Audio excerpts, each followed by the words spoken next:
We're living in a different time. Isn't that what the old folks say? Well, I beg to differ, because there really is nothing new under the sun. We used to think that this generation was stronger than that of my parents. But after learning where and whom we come from, I realized that this was a false narrative. They fought, bled, and died for the liberties that we take advantage of today. So I changed my mind.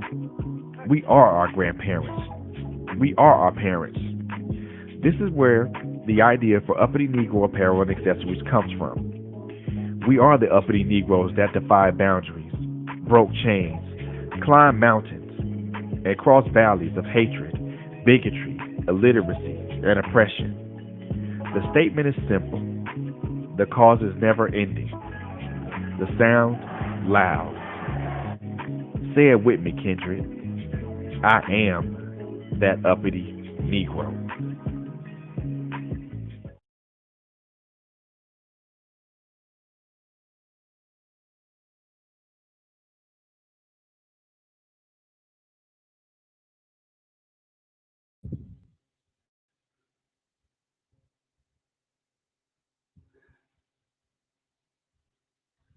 Good evening, everybody. It is 8 o'clock and it's time for the takeover. So, tonight we're going to try to do this just a little bit um, by myself. So, I'm a little nervous. My hair's all frizzy. Today was a day. So, I had plans for this show, I had great ideas, I had notes, and this morning sucked so bad. So, let me tell you how I got escorted out of the hospital by public safety. So, so I went in for a very, very, very, very, very minor procedure, and it was supposed to be I was supposed to be done in about an hour, and then I would wait on my mentor to come pick me up. We do it all the time. So I don't know who this little guy was, who was the doctor. He looked like he was 12. But I cussed him out like he was 50. Promise you, I went in. Furniture moved, y'all, because you're not gonna talk to me all kind of way.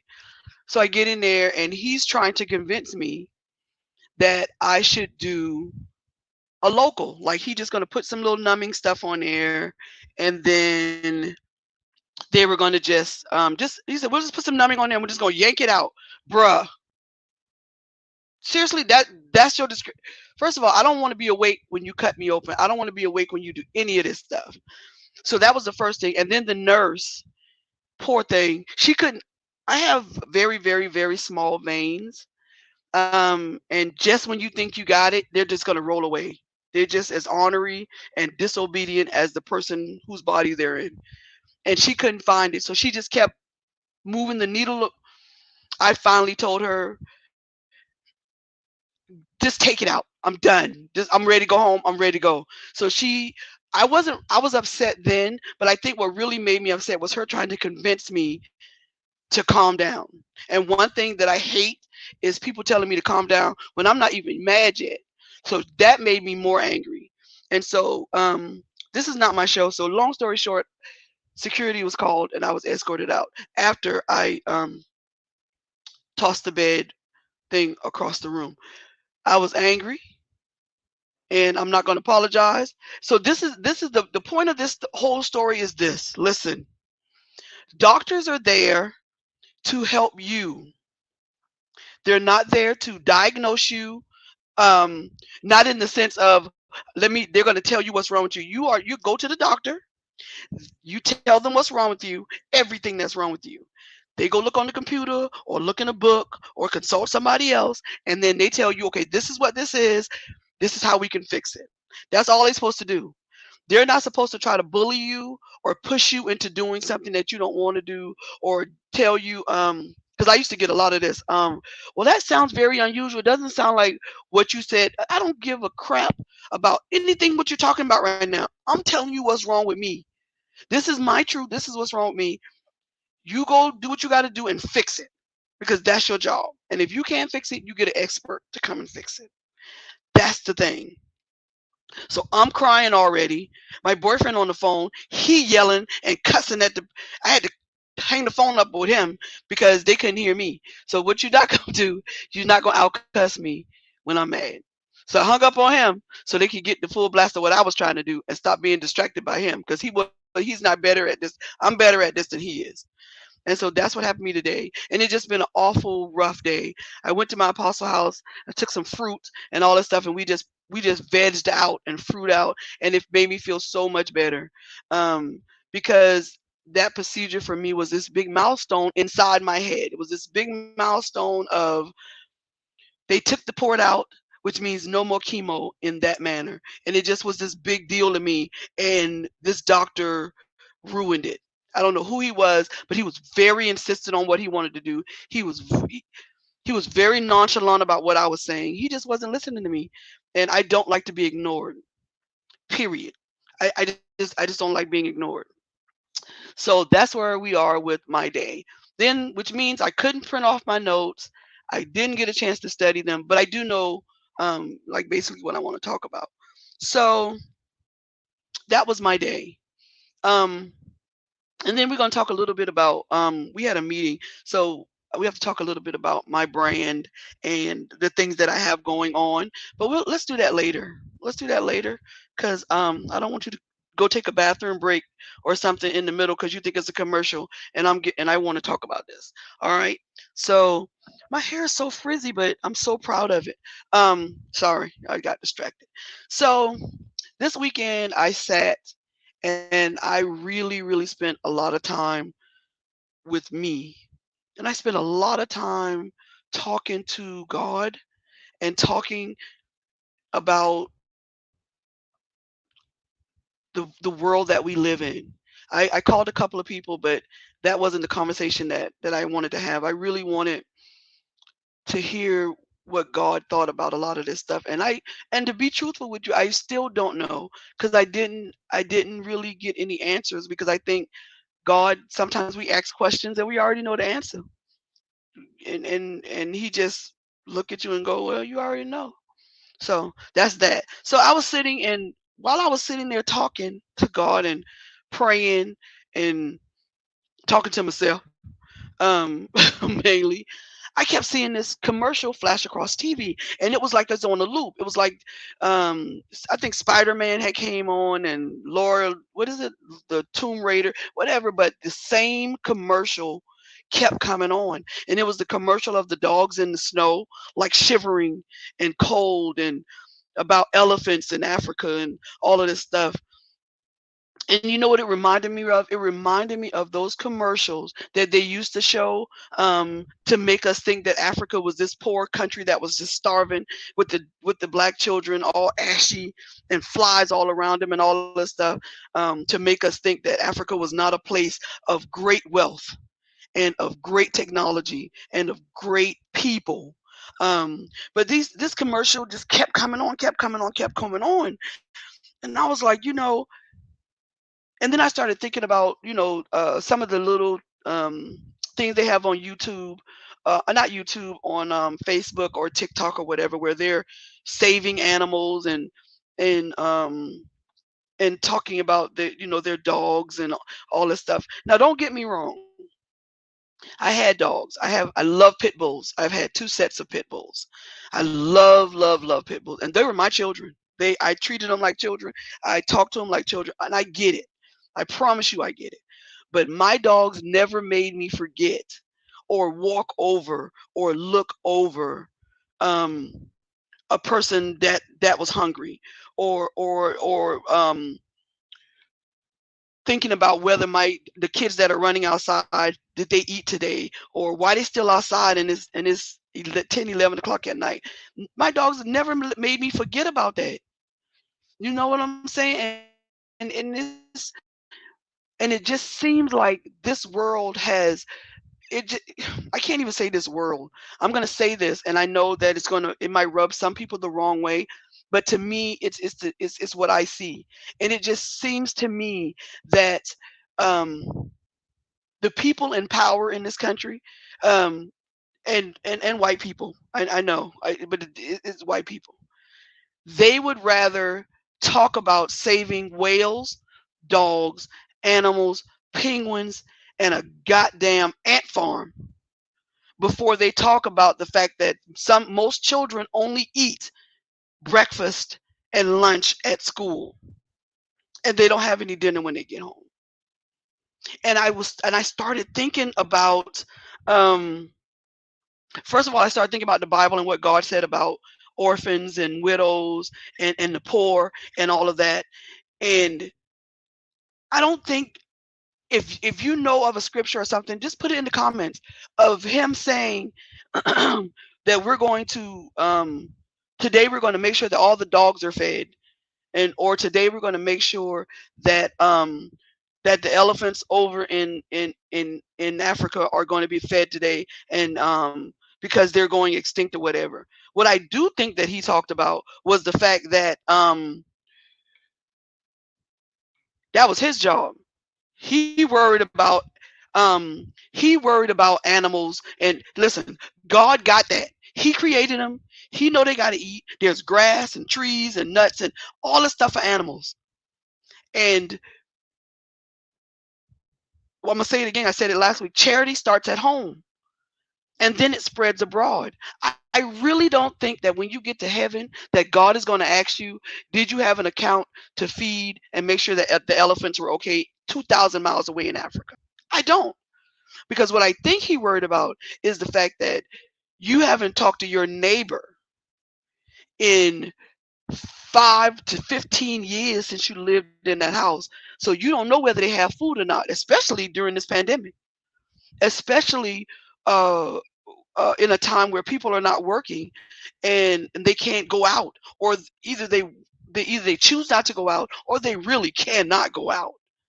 So my thing is, why are there so many commercials about dogs and cats and elephants, which can fend for themselves? I'm pretty sure that they can fend for themselves if we would stop poaching on their land. Leave them alone. You don't have to have a resort in the middle of the Congo because it's pretty. Leave those animals alone. God got them. But what he does, and he has us. Please don't twist up my words. He's got us. He's got us. But when I want when I pray to God to and I thank him for food and clothes and all of this other stuff, and I pray that he does, he heals my body, and he makes sure that I'm safe and all that. He got people here for that. When I tell him to watch me over the long and dangerous highways, he got mechanics to make sure my car work. You understand what I'm saying? Because this is not deep. This is not rocket science. When I tell him I want him to heal my body, and we're not talking about no miracle. We talking about I want him to heal my body, and all. He got doctors for that, and he's got people in place to come. Because I'm not expecting Jesus to come down here on a chariot to get me to take me where I need to go, or to bring me groceries if I'm hungry. I'm expecting him to touch somebody's heart, and I expect for him to move on my behalf in somebody's heart, for them to come and give to me the things that I need, or to give me the strength to go out and get the things that I need. Because I'm pretty sure that all them stray dogs out there have pushed over many a trash can to get something to eat. I, I'm not, I'm so um I'm lost that you would that you would adopt 6 dogs, 4 cats, a parakeet, and a turtle, and you will walk by a person that is on the ground holding a cup, and you won't get them 50 cents because you think, oh, they can work. If they can walk out here, they can work. Now, and let me be very honest. I've done that, but only because before I give you money or food, I talk to God first. Because what you're not going to do is play me. So there are people that are out here that are taking advantage of the signs, because I've heard they make lots of money out there. But I also know that there are people out here who really um, maybe because of mental challenges or physical challenges, because some physical challenges you just can't see. And so you have people that really need this, but you have people that are out here that just lazy. So we're not talking about that, but we're talking. And even if we were talking about that, use your ability to discern between what people are doing and what people are not doing. But this is the subject of what I want to talk about tonight. I'm not understanding why it has become the thing to save whales, to save uh, dogs and cats and all of these things. And you don't know if the 89-year-old lady that lives next door to you has anything to eat besides cat food. I'm not throwing shade. I'm telling you the realness of how hungry you can be. So let's be real. So let me do this. Let me put the spotlight on me so that you won't think that I'm trying to embarrass anybody. So let me wait a minute. Let me you got a comment. Um, Crystal says people would rather feed animals than human beings. Am I my brother? You better preach, Crystal. You ain't got no usher, but I promise you, I will make sure that there's an offering taken up at the end of the day. Because Crystal just preached.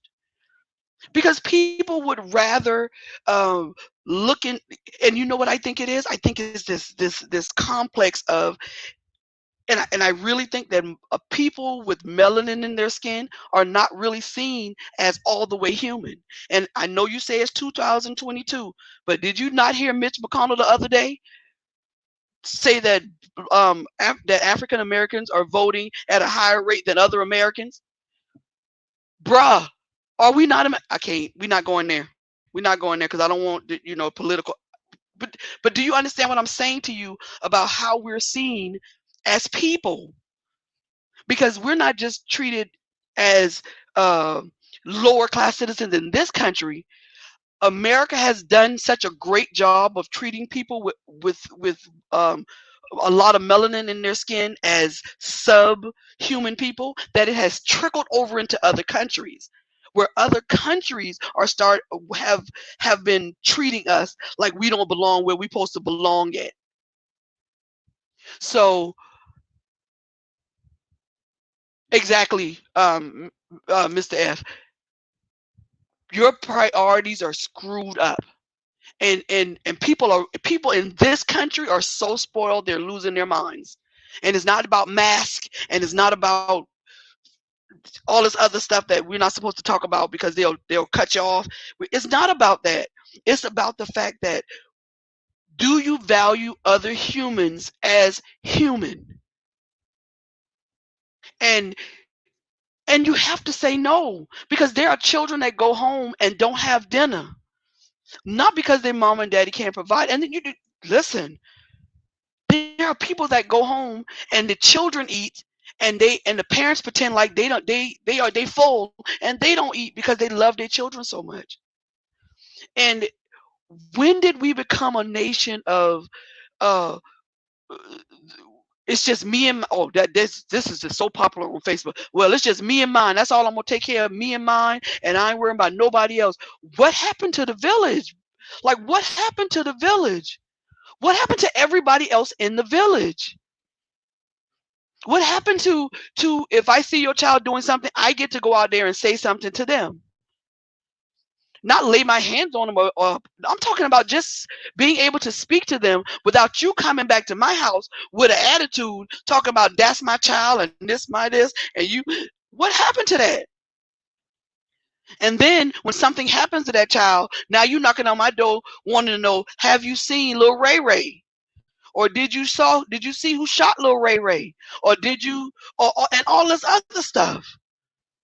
Because you can't pick and choose when you want the village to come to your rescue. But we do that. We do that. And it's gone. You're right. The village is gone. And I don't understand why we have stepped so far back from the village. Because from my studying, even on the plantation, there was a type of village of people. There was not much you could do, but there was something that you could do. I watched a video the other day of a little boy in a classroom. He had autism, and a white boy was bullying him, but nobody in the class stopped him. Nobody stopped him, and he kept doing it because he knew he could get away with it. And then after they showed the video, they said that the principal, they showed the letter that the principal lied about the entire incident. So if you can't depend on the people that are in charge of your village, the people that are in charge of of making sure that everything is okay, then who the hell are you supposed to turn to? Now, yes, let's pray. Let's go to God and all of that. Let's do that. But there are times when some of the leaders in the Bible went to God and God told them, okay, well, since they don't still don't want to listen, well, then we just go to war. And you can't tell me that God was not a God of war. Because when Moses was fighting the Canaanites before they got over into that country and could get to the milk and honey, oh, they had to go to war. Moses got tired. I can't remember. I think it was Aaron and I think it was Joshua. He had on. When he held his hand up, they was winning. When he got tired, they started losing. So please stop telling me that. Stop looking at God like God is this one faceted, all good, all great being. Yes, he is that, but he will whoop tail when he have to. When Ananias went into that tent and lied about that, about how much, about taking that stuff and how much money and tithes they had, he destroyed their entire lineage. So please stop picking and choosing these great little things out of the Bible like God didn't come in and just take stuff out, because he did. And I thank God that even though he does not change, he understands that we change and that we have become just a wicked people. And I say we because we all have our moments where we just forget that we serve a God who sees all. Let's go back to this thing about animals. I'm not going to read the scriptures to you, but I will give them to you. So James 1:27, Exodus 22:22, Deuteronomy 10:18. All of these scriptures I found talk about children, talk about widows, talk about the poor, talk about all of these things. And we seem to have, the only thing we talking about now is prosperity. And how God want us to be rich and how God want us to have money and how he want all of that. But how are you going to gain that if you have to step on people and walk around folks to get there? What happened to you ain't got to reach around and get nobody if you ain't walked in front of them. Only way you have to reach back is if you walked and left them back there. How about you just let them walk beside you through the journey? If they fall off because they wanted to, not because you didn't give them the invitation. We don't ask people. We have just lost, and I know the Bible speaks of it, but we have just lost the love. Edwin Parker, let's do that. Let's hashtag that. It's time to bring back the village. Yes, it's time to bring the village back, because it's going to take all of us to bring some kind of awareness to the fact that it ain't about being the next millionaire. It's not about who's going to the prosperity and the money, and because if you do people right and you make sure that your neighbor eats, then they make sure their neighbor eats, then the village eats, then the community eats, then the state and then everybody eats. And if everybody's eating, then guess who else eating? The goddamn dog. I'm just saying. Do you understand where I'm going with that? Because if you eat and everybody eats and you're doing what you're supposed to be doing, and if you do what you're supposed to do and everybody's eating, everybody's prospering, everybody is doing what they're supposed to do, you ain't got to worry about the elephants. because the elephant's gonna eat. Because we too busy making sure everybody in this area is fed. I do not understand why these commercials are coming on about country. Listen, nobody telling. I'm not saying that we shouldn't send money, and I'm not. That is not what I'm saying. What I'm saying is this: if you do not feed your neighbor, then what is the point of feeding somebody halfway across the world? What's the point? If everybody in your neighborhood is dying of hunger, except you and Mbutu over in an African village, seriously, I just want somebody to tell me that yes, the prosperity gospel is big money, and it is another kind of thing with that itchy eared gospel. It's another one of those things that makes your ears feel good. It, you have you can have all the money in the world, and it ain't gonna save your soul. That's it. I promise you, I'm not gonna end this right here by telling you to give your life to God. Because if you ain't gave your life to God during COVID, then me telling you to do it now is it's not gonna happen. So we're not even gonna go there. But what I will tell you is that all the money in the world is not gonna save your soul. It's not going to do anything but make your bank rich. And when you go from this earth, it's gonna make your relatives rich. That's it. I and that commercial played on a loop. I promise you, through it went through two Spider-Man movies and a Laura Croft movie. The same commercial over and over and over again. And in my mind, I'm thinking, whoever thought of that is smart. You know why? Because people stuck at home. It was freezing here in the 20s over the weekend. And whoever thought of putting that commercial up to make you feel bad while you was eating your popcorn in front of your TV in your warm house, and you looking at them poor dogs shivering. But this is my thing. This is my thing. Take that same camera two or three houses down. Take that same camera through your neighborhood and knock on the door and be candid and ask them, do you have enough food? Do you have enough substance? Is your heat working? Or is everybody, are you doing what my mama used to do? Just open the oven and hope the whole house get warm.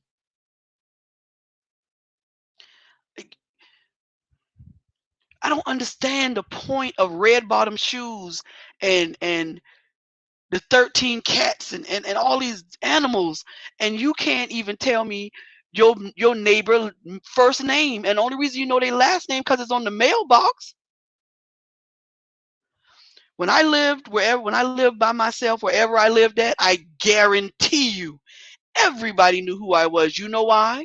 Because I would bake cookies, cakes, and whatever, and I would choose a day, and I would just go out and pass out at least four or five houses that way, or apartments, 4 or 5 apartments the other way, and whoever was behind me. You know why? Because when I got in trouble, I knew I would know who name to call.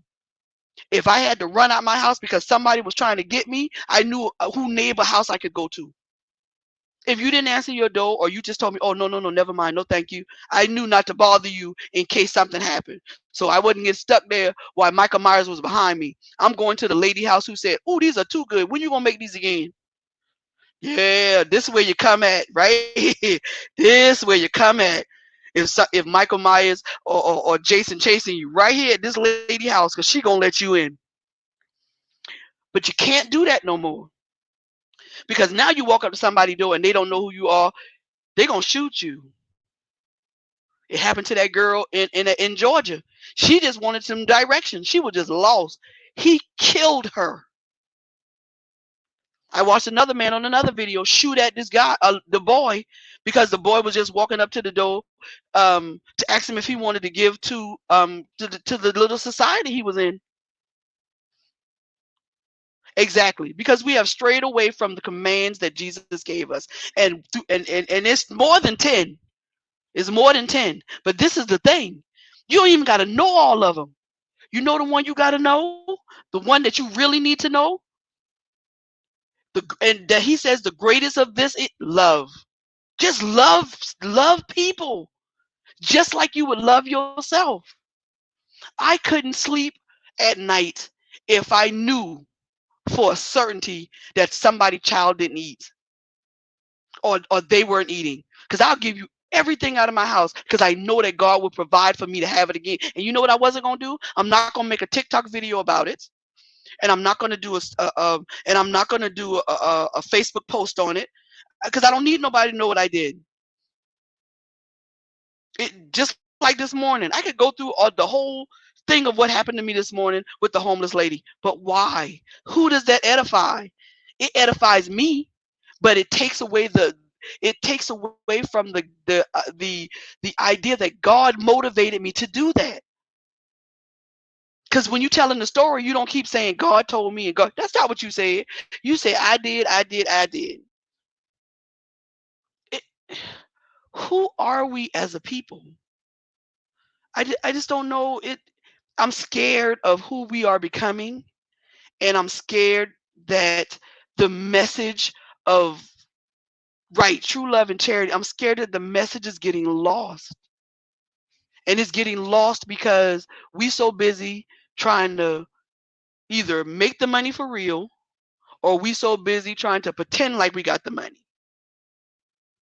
And I'll say this again, like I said last week. You can keep on playing around and pretending like you got it all this stuff, but somebody knows you in real life. Somebody know who you are in real life. So you on here doing all this other stuff and you work on fries at Burger King. But you talking about the condo you live in and the car and the Bentley you drive. Somebody know you in real life and somebody gonna bust your bubble sooner or later. But I just don't know who we are, who we becoming as people.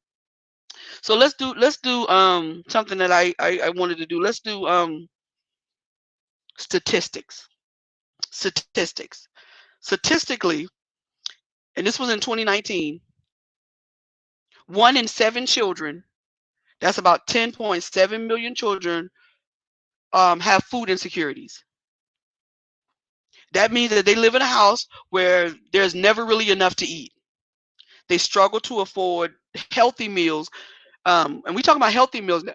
We're not talking about the dollar menu at McDonald's that you get or whatever. We're talking about good, healthy meals. And I'm gonna let me.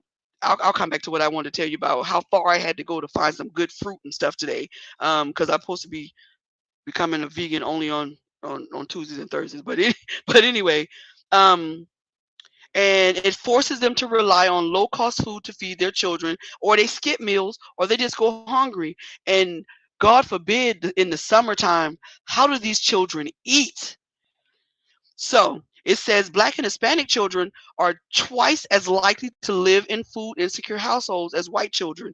Nearly 1 in 4 Black children, that's 24.1%, and 1 in 5 Hispanic children lived in households that didn't get enough food to eat in 2019 compared to the 1 in 9 white children in 2019. Now, we talking about children, but let's talk about the demographics of people that we don't really think about. That's senior citizens, the people that are 60 and over that face hunger. 1 in 14 seniors live with food insecurities. 63% of seniors visiting food banks say they have to choose between food and medicine. Hunger takes a severe toll on a senior's health and nutrition, putting them at risk for chronic health conditions like depression, asthma, and diabetes. The other day, when the weather was going down in the 20s, I was driving down the street, um, and I saw a lady. She had to be in her 60s, going on 70s. She was bundled up with groceries.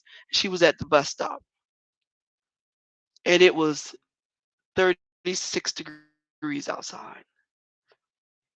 And I pulled over and I asked her to get in. She said no because I'm scared of COVID or whatever. I had to leave her at the bus stop. I had to leave her at the bus stop. I cried all the way down the road because it just broke my heart that I couldn't give her a ride because of COVID.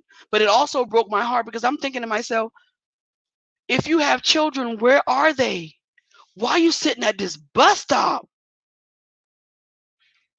And it just blew my mind that she had to make do for herself in that kind of weather. And then I kept thinking to myself, is she going home to a warm house? Does her heater work? um who gonna help her put the I went through this whole spiraling thing, and I felt myself going into this depression. And then I had to pull myself, and I was like, there's some things you can't fix, and you can't change it, and you just have to ask God to give her the strength, and the ingenuity, and the heat, and just ask God to fix it, because there's nothing else you can do. There's just nothing else you can do. It was just sad to me.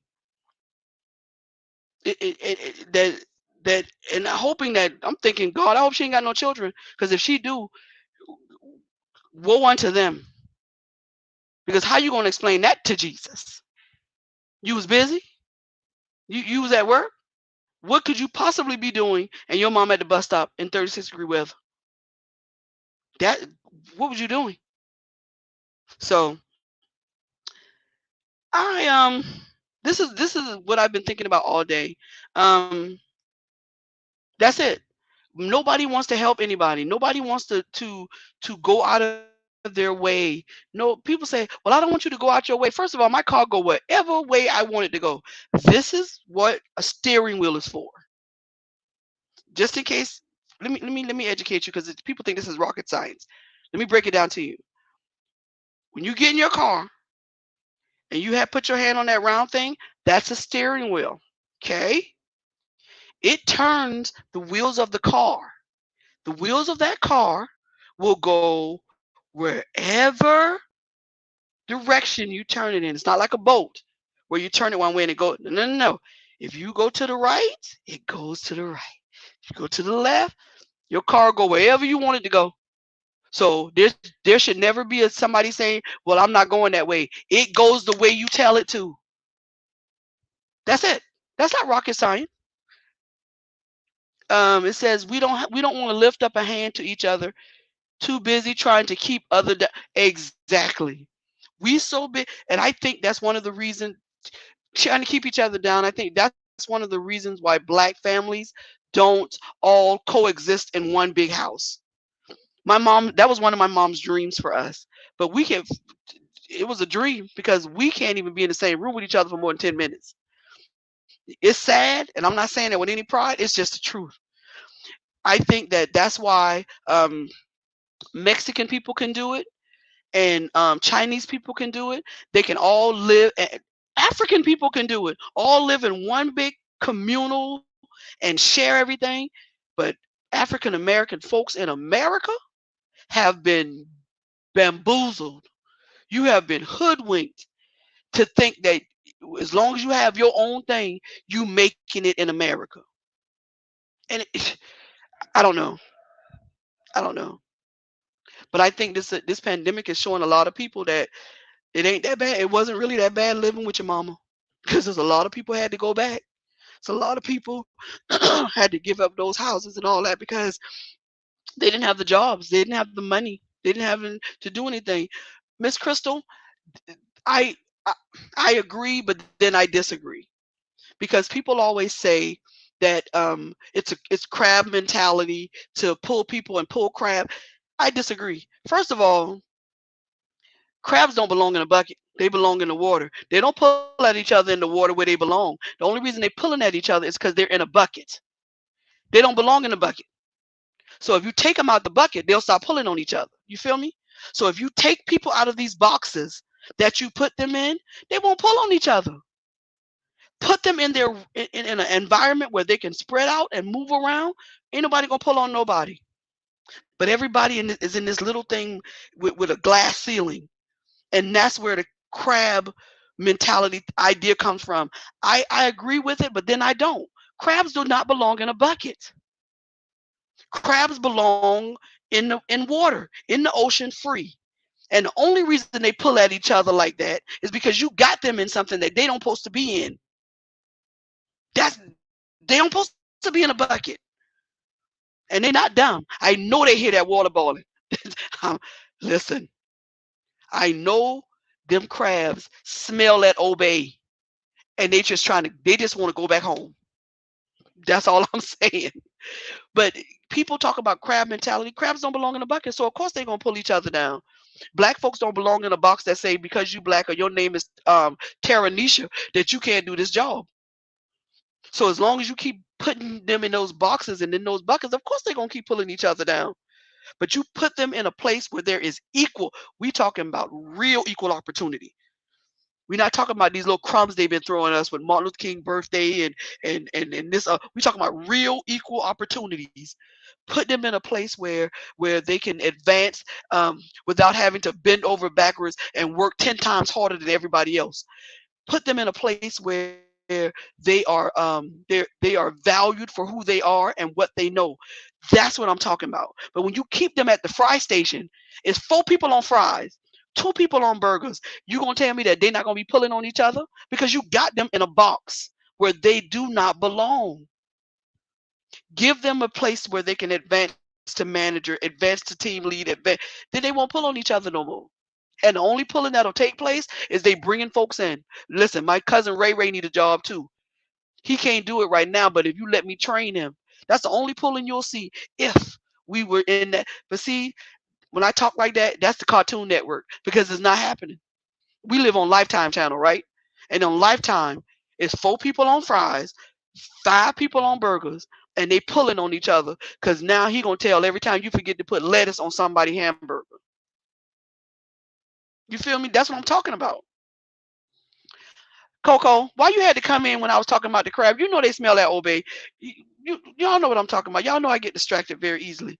So, and yes, Fred, we are so used to being in those boxes and have the glass ceiling that we don't see the walls, we don't see the ceiling, we don't see it anymore. We just we walking around in it and we don't even see it no more because we so used to it. But you gotta you we I don't and I wish I think I'm gonna do a show on that because I really am going to try to find some people who have trained themselves to see the box, to see the ceiling, and that they've trained themselves to look at it and just walk around it. Because sometimes when we get into these boxes, we just open the door and go in and close it behind us. It's not intentional. It's just that we have convinced ourselves that once I reach this goal, then I'm not gonna be able to go no higher than that. I asked my boyfriend one time, I asked him, I said, so when you get out from where you are, he's incarcerated. So when you get out, what do you want to do? He said, well, I just want to be able to make at least $12 an hour and I'm work for somebody who's gonna give me all the hours I need and this. And I listened to him and I was said, wait a minute, wait a minute.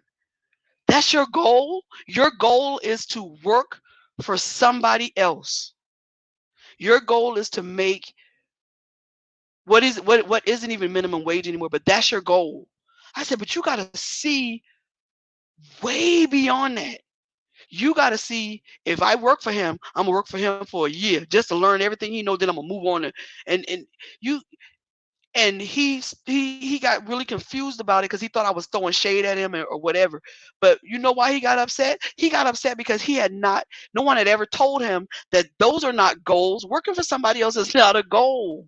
Working for somebody else is doing this until I can do better. And I think that a lot of people have set goals for themselves. They've reached that goal and then they stop because that's enough. I worked hard, I plateaued, that's it. But if you're on a plateau out in the middle of nowhere, when you look up, how far away is the sky still? You see what I'm saying? But some of us cannot see beyond our own condition and circumstances. We can't. It's very hard for some people. I was just telling my apostle tonight that every time I think that I'm over my low self-esteem, and I got to stop saying my, over this, over low self-esteem, I hear myself um, saying things like, um, this is the thing. If you have a business or you have something that you're doing, I will push and promote you till I'm exhausted.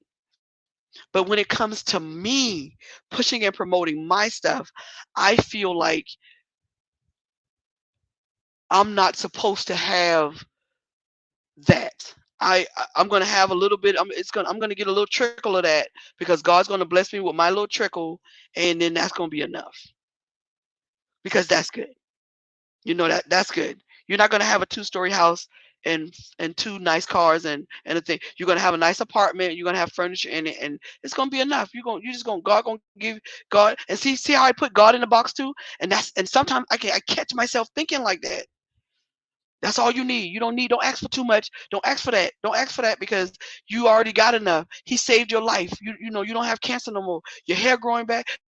Don't ask for nothing else. Don't ask for nothing else. But that is not how God works. And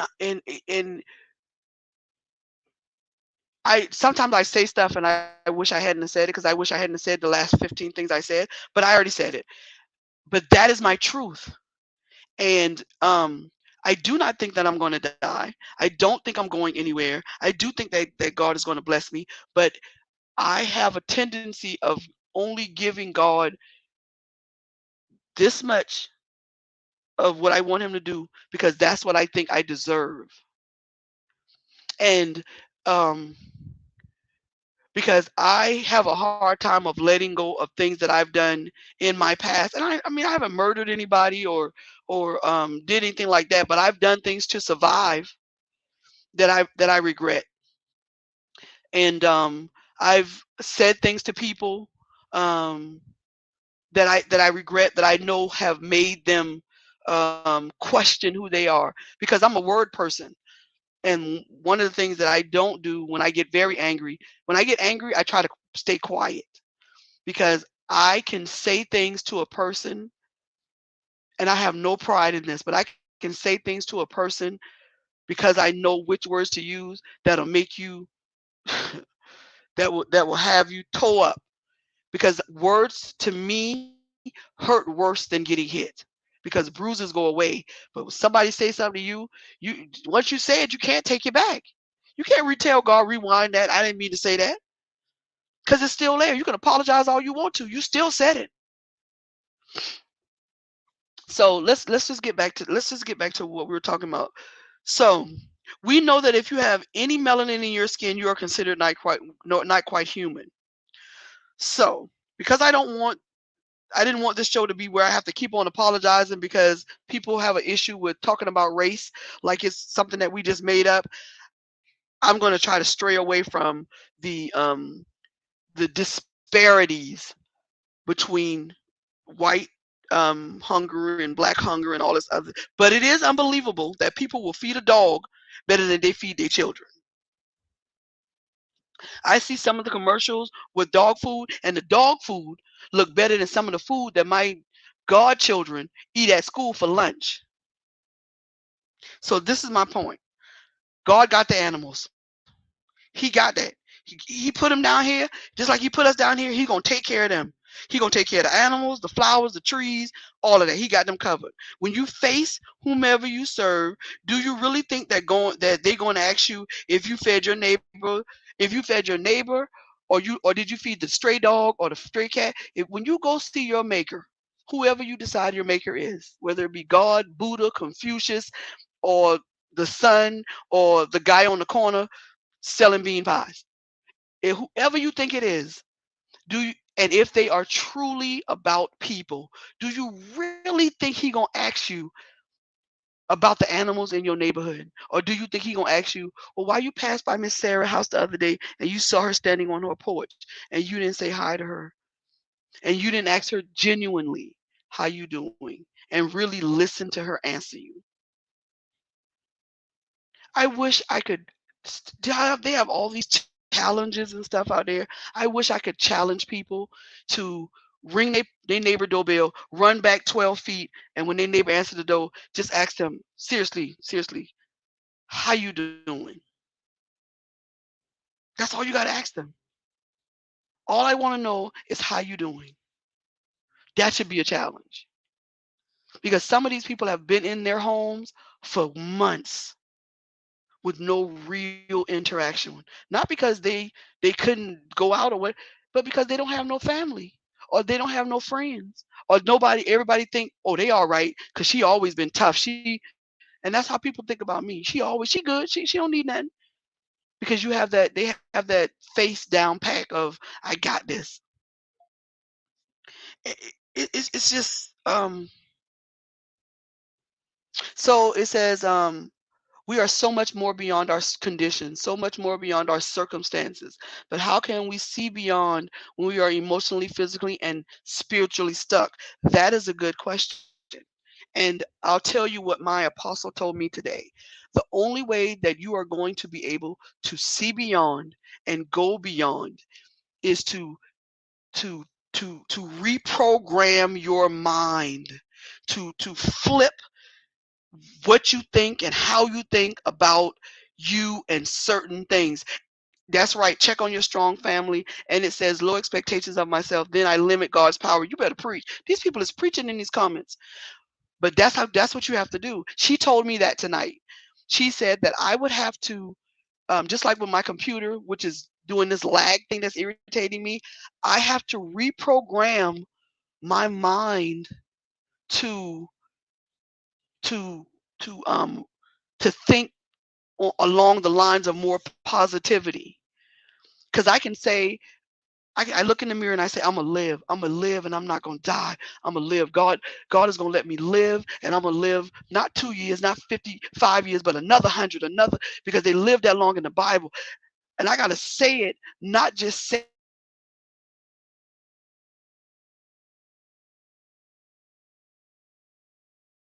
it, because it's easy to say it, but I gotta say it and I gotta say it until I believe it. I gotta keep on saying it until I believe it.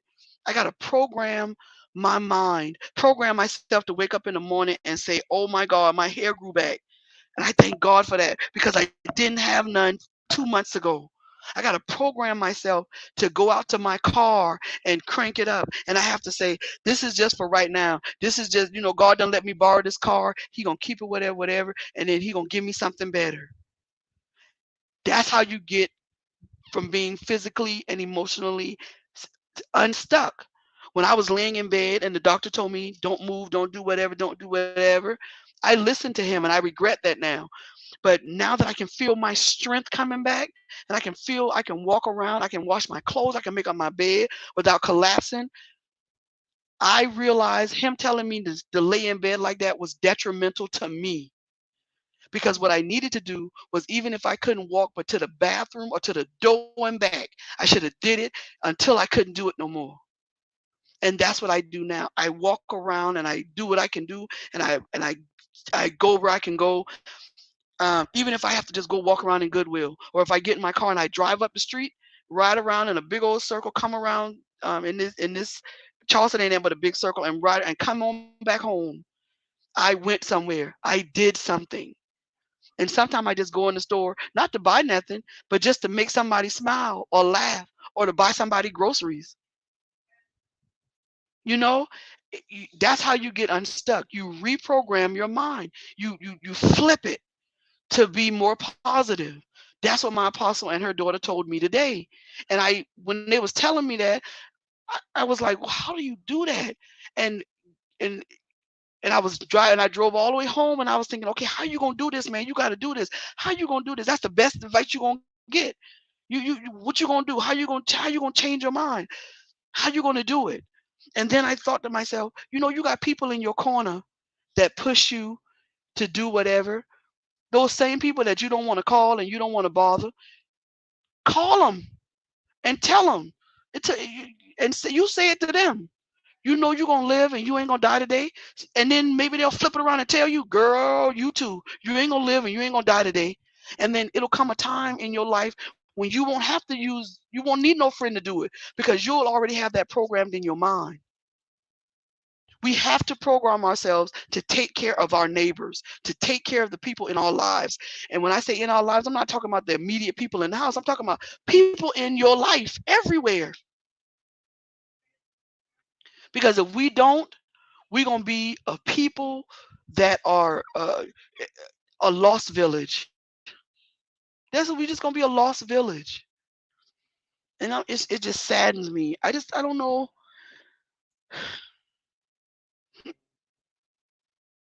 I don't know where else to go. I went in the Word, and God told us to do it.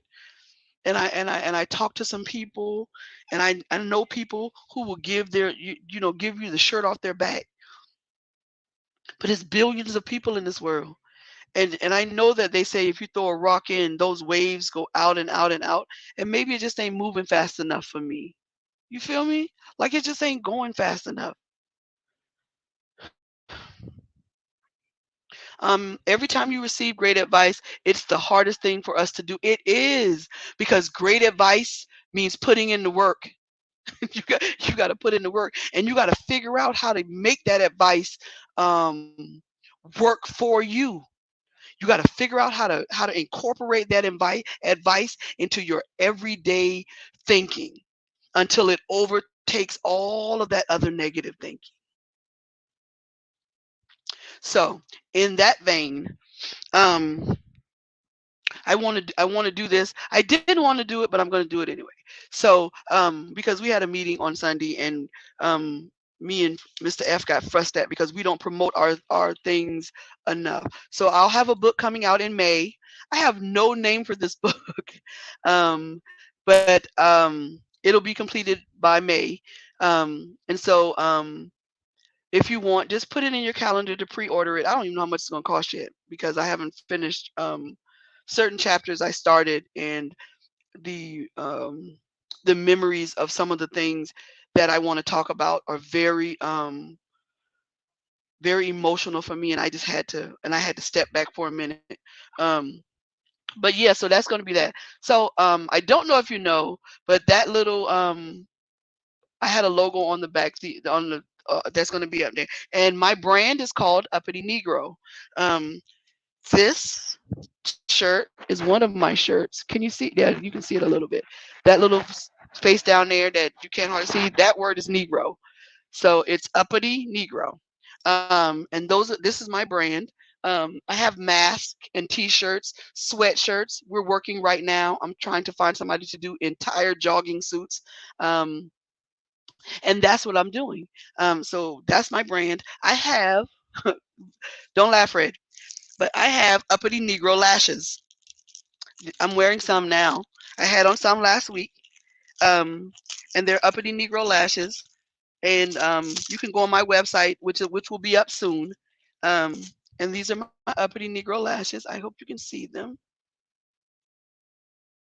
Yeah. So, and when you go on my website, you can look at the different lengths of them, and you can pick which one you want. And they have names like I have a pair called Maxine Waters. I have a pair called Emancipation. I have a pair called Harriet Tubman's. I have a pair called uh, I think I got some Stacey Abrams on there. I have they're named after very strong women. I have one called the Apostle, which is from my apostle. Those are the apostles are like the shortest ones, but they're like almost like the ones I had on last week. Um, yeah. Oh, and I also have a pen. This is a glue pen that you can have that you can use if I can get it out of this box. That you can use for the lashes.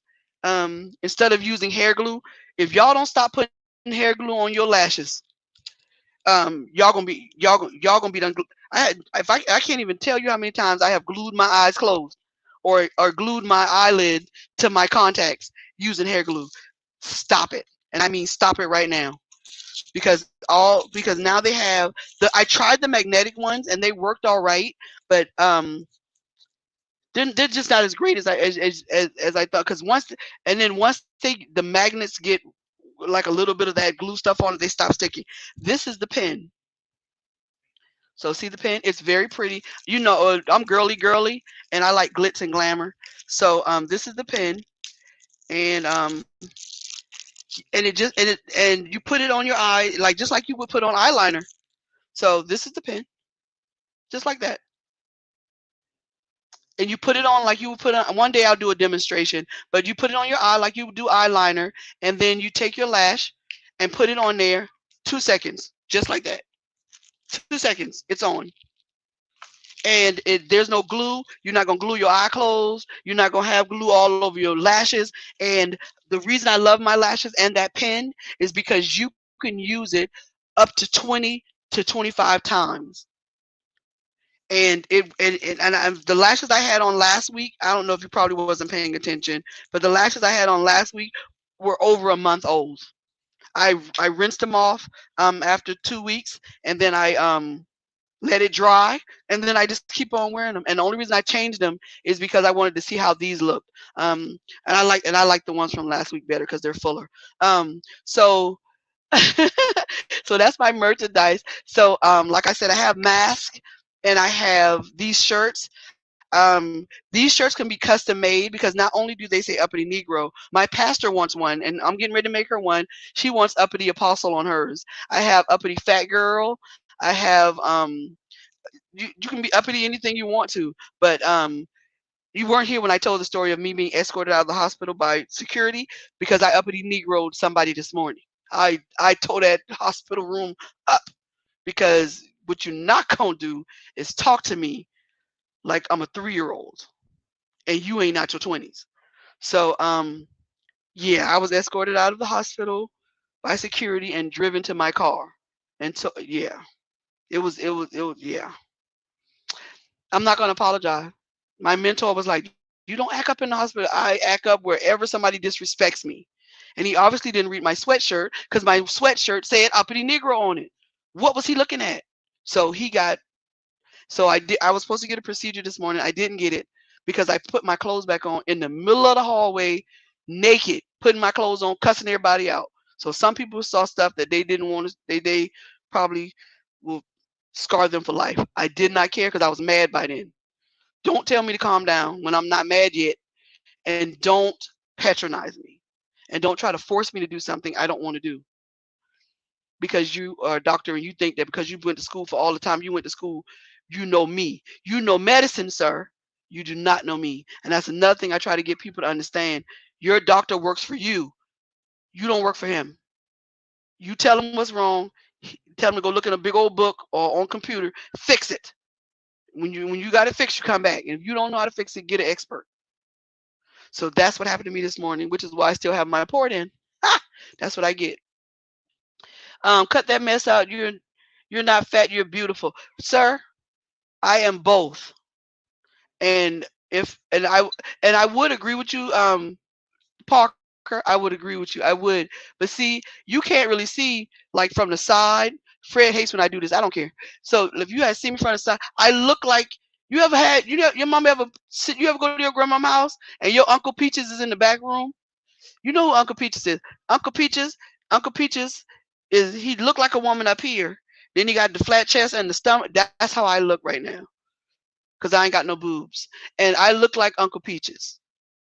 And until my hair grow back, that's how I'm gonna look like.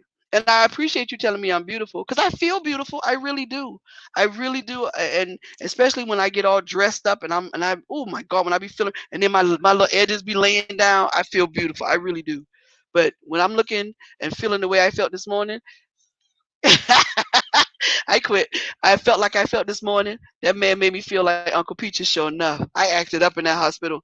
I don't regret it, and I don't regret nothing I said. I don't regret throwing that bed across the room. I don't regret pulling the IV out and tossing it toward the nurse. I didn't hit nobody, but I sure did.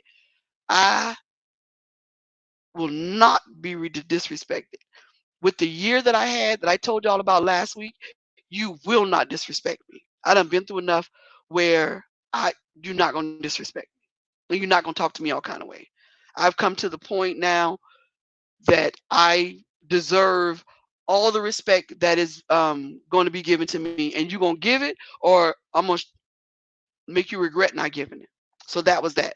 So let's try let's try this challenge. Let's try this challenge. We can't go up to people's houses and we can't do those things anymore. So let's do this. Let's start a mail chain. Okay, you ain't got to spend no money. You ain't got to do nothing like that. I want you to take 5 pieces of paper and I want you to write on the paper, all I want to know is how you doing. And then put, if you're in an apartment, put this is from H5. This is from whatever. And then and at the bottom you tell them return this when you return this when you're done to my mailbox or whatever. I'm going to do it and you're going to do it. And then next week we're going to see if anybody returns it to us, just telling us how they're doing. And on in there I want you to tell them, listen, I really want to know how you're doing. I really want to know if you're okay. I really want to to um to engage in a back and forth conversation with you. And if you don't want to tell me your business, don't tell me your business. But tell me what's going on with you. Tell me what's going on in your day. How are you? You got enough gas to put in your car? You got peanut butter and no jelly? I got you. You got spaghetti and no sauce? I got you. You got bread and no milk? I got you. Tell me what you need. Because I'm genuinely, and if we do that by next week, let's see how far this can go. And you never know. You might really, really, really, really find somebody, a friend. You might find somebody who maybe was thinking suicidal thoughts. And that one little note changed their mind. You have no idea what saying hi to some people will do. You can't smile at them no more because they can't see it through the mask. But you have no idea sometimes with just saying, "Girl, how you doing?" Me, I have a thing when I see black women, I always I bow and I tell them straight up, "How you doing, queen?" Some of them look at me like, and I look at them like, "Why are you looking like that? You forgot you was a queen? You just been reminded, sweetie." And when I see gentlemen, men, I don't care how far they pants could be sagged down to their ankle. I don't care. I always greet them. I bow a little bit and I say, "How are you, king?" They look at you funny, but I bet you 4 out of 5 of those boys, when I do that, when I turn around and look, they pulling their pants up. Not because I said anything about the pants, because I called them who they were. And even if I had to do it in faith, I still called them who they were. And this is how you start building a village. Because we broke, y'all. Not monetarily, we are spiritually and emotionally and we broke. And I wish I knew this big blanket to put on everybody to make us not be broke no more. Because cry about it all the time. And I'm frustrated with with the way that we treat each other as people. I mean, you really can't walk by and say hi. You really can't wave. You really can't look behind you and see that you got a basket full of groceries and she ain't got but 2 things and you really gonna make her wait on you, bruh? You really not gonna say, "Oh, let me get them 2 little things she got back there." That's really gonna break your bank? You know how many times I've done that? And then what shocks me is 2 or 3 days later or a week later, I'll be in the grocery store with 4 or 5 things in my hand, and somebody will walk up behind me and say, "Oh, let me get all that. I got that, or whatever." And it still shocks me. And I'm like, "What? No, no, no, no." But you can't stop people from their blessing because nobody stopped you from yours when you wanted to help somebody. I help people even in my so-called condition. I help people put groceries in their car. Don't get me wrong now. I keep my eyes on my surroundings. I make sure ain't no white vans running around with padlocks on the back. And I make sure people ain't walking up on me and all. I get that. But before I walk up on anybody, I'll let them know, listen, I'm walking towards you and I'm serious. That's exactly what I say. I'm coming over there to help you with them groceries.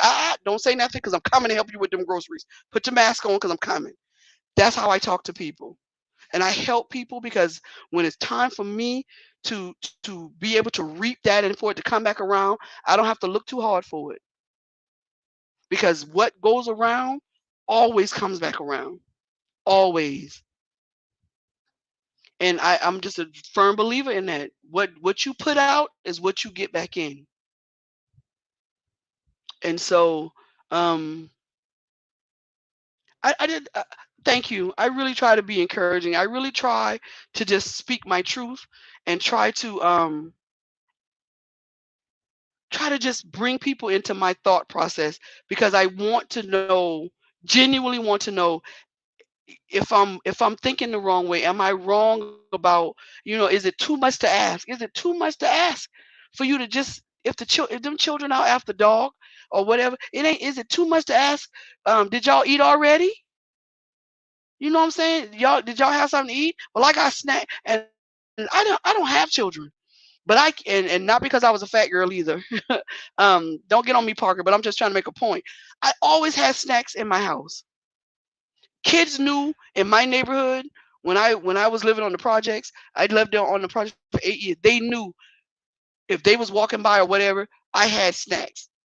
I sold a lot of stuff. I was the candy lady, but I also gave away a lot of stuff because you don't have no idea that if them kids went home, if they mama was on drugs or drank or did they have something to eat or whatever. I washed their clothes sometimes. I gave them shoes. Yeah, they might have been from Goodwill, but they was new to them. I gave them. Sometimes I would leave bags of clothes at the door, and there was no need to make a TikTok video or go on Facebook to talk about that. It's what you do. You have to take care of people. How you, especially children. You know these are gonna be the people taking care of you, right? And if you don't show them what giving really is, they're gonna be just like these children who cannot write in cursive because they stopped teaching it in school. Now how the hell you gonna sign your check? I can't. Please let's just I'm back for it because that I was about to go somewhere, honey. You you you have. I told somebody this the other day. You teach people how to treat you. How people treat you is what they were taught by you. So, oh, they disrespect. You taught them that because you let them do it one too many times, and now they're used to it. Whatever can be taught can be untaught. Don't get this mixed up with knowledge and what you know. I ain't talking about that. Whatever trick, like say you teach your dog how to pee in a certain spot. Now retrain your dog and teach him how to pee in another spot. What can be taught can be untaught. So how you treated me last year, because I taught you that. I'm gonna unteach you this year. You feel me? So if you don't teach these children how to give and be empathetic and sympathetic toward people, we truly going to be a nation of senior citizens with no help because all these children want to do is TikTok and challenge and, and eat microwave food. I tell my godson them all the time, the devil you can't cook. You better learn how to cook. Because some of this stuff I seen on Facebook, these girls talking about he ain't going nowhere. Yes, he is. He's going to Burger King because he does not want what's floating around in that brown water that you call. I can't. I'm sorry, y'all. Oh my God, these children. I don't know what. What is that floating around? In that, is that a potato or an egg? What is y'all do? Oh, rice-a-roni is not cooking. I'm about to bust your bubble. Rice-a-roni is not cooking. The macaroni in the blue box, that ain't cooking. Jiffy Mix is not making cornbread, bruh. I can't. I'm done. I can't because I can do another hour. Woo, putting food in your air fryer that you got out the freezer section is not cooking, sis. You want wontons, you go buy the wontons, you cut the cabbage up, you do the vegetables, and you roll it up. That's cooking. That's love. You, oh goodness, I'm trying to just show them. That's what they say, Coco. They'll put them pictures up on there and they'll say, oh, he ain't going nowhere. He's going to Burger King or McDonald's or Popeyes because whatever you got on that plate is still moving. I don't know what to tell you. I don't know what to tell you. I don't know what to tell you. Why is your spaghetti not curling around this fork? Why is it still straight on this? Did you cook it, sis, in some water? I don't know who these people are, man. Man, I think next week I might do my show in the kitchen, just cooking a meal from scratch. Because these girls really think that rice-a-roni, Jiffy mixed corn out the frozen section, it and it's cooking. But I guarantee you, you ever eat fresh corn, put in the oven, wrapped in aluminum foil with a little piece of butter for 20 minutes, and you take it out, it's still crunchy. You eat it like that, you'll never buy frozen corn again, ever in your life. And I don't know what they're doing. I don't know. I don't know who told these people they could cook. I blame us. I blame these us because you 24, your mom in her 30s, your great grandmama in her 40s, and the fourth generation is she just in her 50s. Who teaching who what to do? When ain't none of y'all. I can't. I can't. I gotta stop. Me and Coco, I think me and Coco might talk because I really think next week I think I'm gonna do a cooking show, and I think that I'm gonna put something together and we're gonna cook from scratch, and I'm gonna figure out how to get my camera to do in my life because I don't understand. Because you can't feed your neighbor. That's whatever you have floating around in that brown water that you said is gravy. Gravy should go slowly off of a spoon. Gravy should not flow like Niagara Falls. I can't, Coco, I can't stop myself. I can't. Why is your gravy not coating your chicken? Why is your chicken floating on top? You know why your chicken floating on top of your gravy? Because it wish it still had its feet and the bird it was attached to so it could run back to the phone. I can't. Oh, Jesus, I can't. I can't because I don't, I don't know. And then you have the nerve to take pictures of it and put it on Facebook and tell people that you have a man who ain't going nowhere. But this is what I tell you. I think most of them women do not have men, and they one of them people who people know in real life, and they trying to figure out, well, who she talking about because she ain't had no boyfriend last time I talked to her. Because I ain't nowhere, no man in the world, no man love you that much to put his gravy in a cup and have to drink it like it was a milkshake because it ain't thick. I can't. Who is he? And either your stuff is fire, and I mean it is gold, and your Kegel exercises are on point, or he just ain't never had nobody cook good food for him. I'm just saying. I'm because there's one true thing, and I'm pretty sure it's one of the things in the Bible. I just got to find it. The way to a man's heart is really through his stomach. You cannot cook. You better do what I told you last week. Go to the restaurant, get all the food, put it in some pots in the house, and warm it up like that, and then put it on a plate. And any man who get with a woman who can't cook, his mama didn't cook. I said it. I talked about your mama. She didn't cook neither.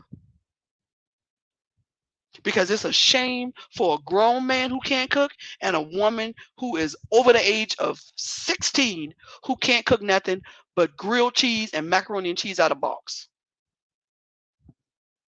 I'm not understanding how you surviving off that and noodles. And you're cooking the ramen noodles wrong too. I don't even want to get into the fact I don't know why y'all cook y'all ramen noodles like that, but that's not. But yeah, just do whatever you want to do. I don't care because.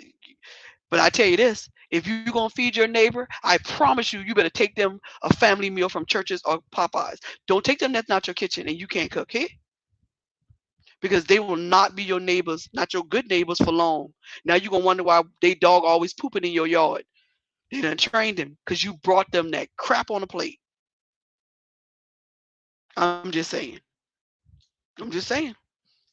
God need to help his people show enough. Because I don't know about this generation of people. But yeah, the box macaroni and cheese It's boxed macaroni and cheese, and they swear they cooking. You did nothing. And then you cook the boxed macaroni and cheese. The noodles, you don't cook them so long till the noodles look like rice. Okay, it's time to go. It's been an hour and 20 minutes. It's time to go. It's time to go.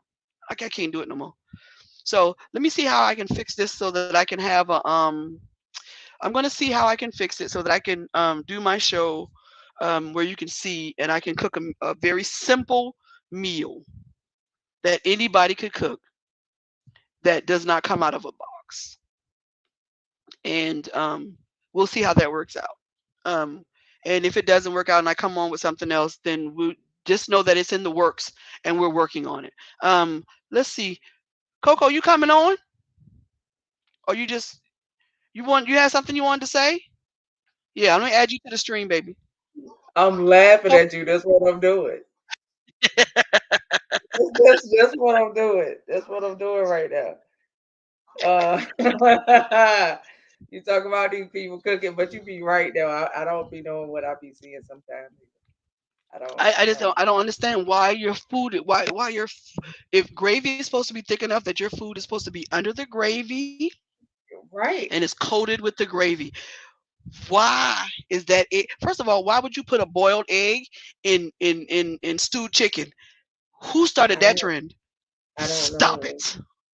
Not even that. Who Why? started the trend of cutting up hot dogs and putting in people macaroni and cheese? uh, I've seen it. I've seen it. You know. Um, I'm not exactly sure who got that concept. Or they cook. Um, They make the macaroni. They make the macaroni, stir it up with the milk and the eggs. They don't put no cheese in it, but they put sliced cheese on top of it and call it macaroni and cheese. I yes. cannot. Yeah. Oh I God. don't know who's doing that. Let me Yeah. stop rubbing my hair because I just got a little bit. I'm trying not to rub it off, but Yeah. we're gonna have a show That where is not homemade mac and cheese. we're gonna have a show. I'm sorry, Fred. Fred said he over there hollering because it for a cooking wife. I yes, God, you Parker. I like you. Edwin is your name, but I like Parker. So please answer the Parker. But Parker, you better thank God for a wife that can cook, honey. Because there's That women part. out here who is feeding their husband either fast food or recipes that they done picked up and they cannot cook. I don't understand how you can't cook with YouTube. With you have a world of YouTube. They will show you step. You can stop it. You can pause it. You can rewind it. You can do all that, and you cannot flip a Yes, it pancake. is very real. I saw a girl post a video where she had cut hot dogs up in her macaroni and cheese. Yes, it's very Why? real. Those are two different meals, sis. Oh gosh. First of all, I would never put hot dogs and macaroni and cheese together. Not You might you might catch me adding bacon to macaroni and cheese, but listen. no. When we did, the only time I would do macaroni and hot dogs is because if you're feeding a child and they eat macaroni and then you would cut the hot dogs up and put them on the side with a little ketchup because that would be the meat because that's a child's meal.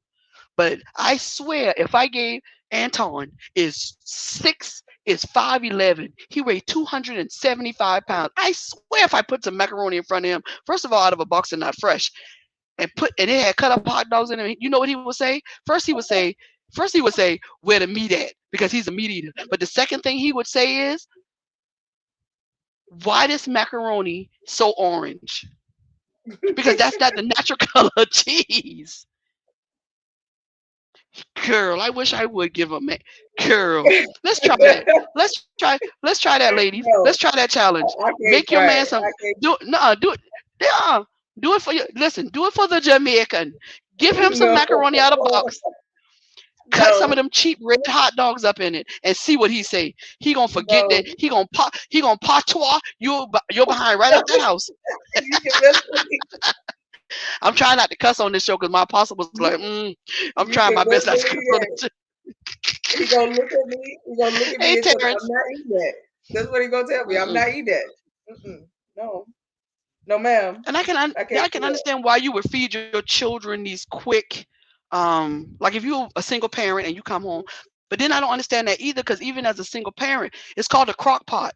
And even if you Right. fry that chicken the day, if you fry, okay, say you frying pork chops. While you frying the pork chops, you fry chicken. You wrap the chicken up and you put it up. The next day, you put the chicken in the air fryer, but chicken you can refry.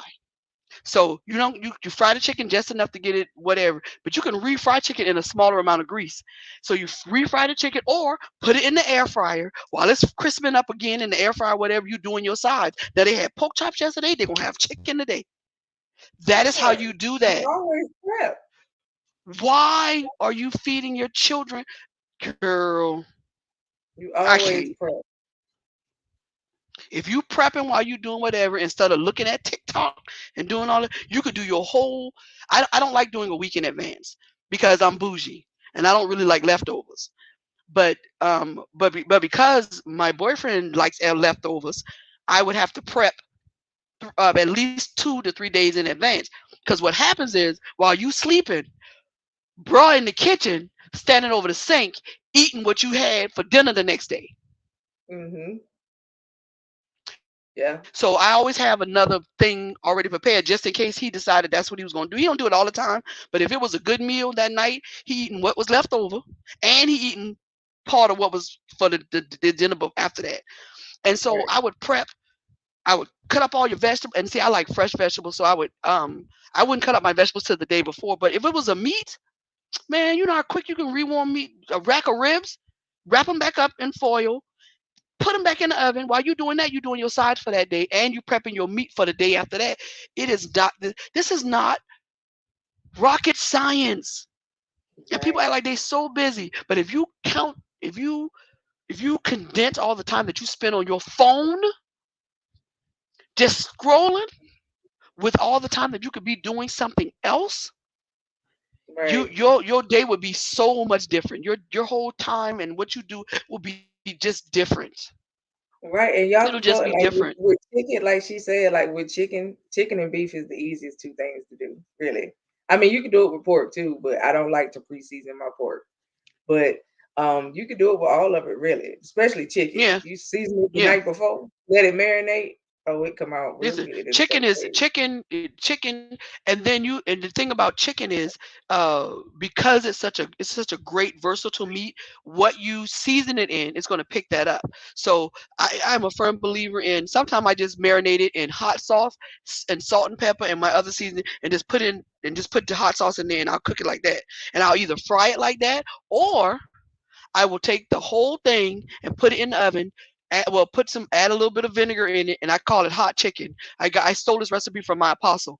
When I tell you, it is delicious. It's called hot chicken, but you got to add some vinegar to it because it gives it this bite. Whatever. I'll do that, or you can do it and do it like them other people. Put some buttermilk in it. Let it sit in Yeah. buttermilk, and it'll tenderize. It is so many things you can do besides scroll on your phone, and you can scroll on your phone while in the midst. But nobody wants to do that anymore. They'd rather I what's making me angry is these boxes of food you can order now with all Hmm. the ingredients in. Yo, lazy. You mean to tell me they gonna cut up the onions and all? That ain't to me personally, just me personally, that's not cooking either. Going to the No, grocery store, taking your time, picking what you're gonna do. To me, that's that's cooking. why and Yeah. that's why to me in my head, that's why my food is so good because I through every little step of what I do for my food, it I show how much I care about whoever I'm about to feed. Right. And that's how I see it. I think that you ordering food on in a box and they get to do all the grocery shopping. You don't get to do, and talking about how convenient it is. You passed 16 grocery stores, you lazy heifer. Sorry, that wasn't me. You But you it be passed like that. Just like if you was to ask a female now, I mean, how to cook some of the stuff your grandma and your mama used to make. stir Like fry is awesome. my mom used to make chicken and pastry one of my favorite things to eat when it started getting cold. Hmm. Not only that, like a homemade pot of chili. Come on now, Oh my like yeah, God. Shut up. when is the last a homemade pot of chili? Make it, put it over some twice baked potato with some chicken. Come on now, Yes. Thank you, come Jesus. on. Hallelujah. But You made me make the ugly stop face. eating no more. Hallelujah. Thank you, Look, Jesus. Yes. not only that, Girl, my a mama used to real make good part, a stew beef and rice. Come on now. girl, no, no, no. Listen, listen, listen. My mama made uh what you call it? Oh, see, y'all made me miss my word. The thing is, it's a chicken pot. Ooh, a homemade chicken. I learned how to make Chicken it too, pot but pie? it's chicken pot pie. She put the pie crust on hers. I went to Sam's. I go to Sam's, cut the bottom off the pie crust, put it on the Oh, bottom, and do butter it, everything. toast that part, then pull my stuff on it, then put the top of the croissant on top of, butter it, put it back in the oven. When I tell, see, because my mama recipes, I would flip it a little bit to make them mine, so that all our meals would taste alike. And Hmm. hunted when homemade chicken pot pie. Ooh, Yes. it made me. I wanted to change my last name. Child, I wanted to change my last name. Honey, Jesus. I had one the other day. So yeah, I mean, it's stuff like that that people forget about. Not only that, like not no store bought lasagna. Take the time to layer the noodles and make the Yes, lasagna. it don't Yeah, take that like long. You basically making spaghetti sauce. yes, And what I do is because I'm ready to eat it right now. I don't like that layer of cheese. You know the ricotta, the yeah, layer of I don't like that because yeah. to me it's dry. So I add my ricotta cheese to my sauce, and Okay, then I do my layers. And some people do the 45 to an hour one where you yeah, put the sheets in raw. That one yeah, tastes a little bit better, but it takes too long. So what I do is I cook my noodles till they're not done or anything, but I cook them down till they're a little bit soft and they're still hard in the middle, and then I yeah. layer, and that takes about 30 minutes. It takes less time because once my food starts smelling up the house, I'm ready to eat. I ain't got time to be Right, waiting on no. I'm ready to eat. Ain't no two right. hour. I'm ready to eat Yes, yes, from scratch, Crystal. I don't like using stuff out of the box. I cook from from scratch. I scratch. make my sauces. I Yes. make my So sauces I from don't. scratch. So So I we got on this subject because it's my favorite subject. I love cooking. I love feeding people. I love that. But with this subject, please don't get it twisted. This subject in no way is separate from what we were talking about from the beginning. Did you see how I drew uh Coco into this conversation by talking about something that we had in common? This is how you draw your neighbors into a conversation about what they have in common.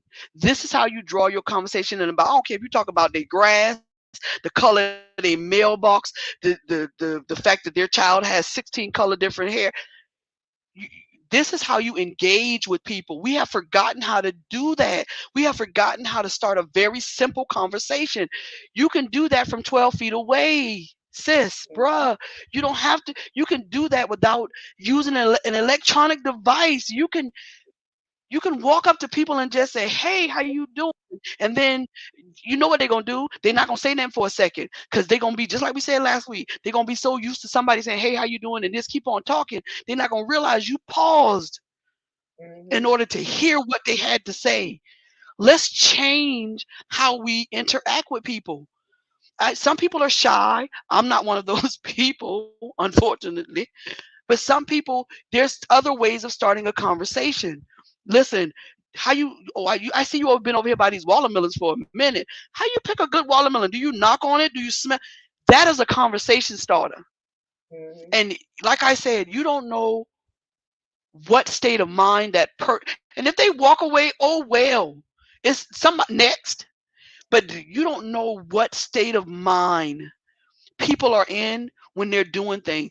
The watermelon might be the only thing they could afford. They didn't have no more money, and you came in and made them feel good about that. That's all I could get. Do you understand what I'm saying to you? Because you don't have to walk in this first. You're not an island among yourself.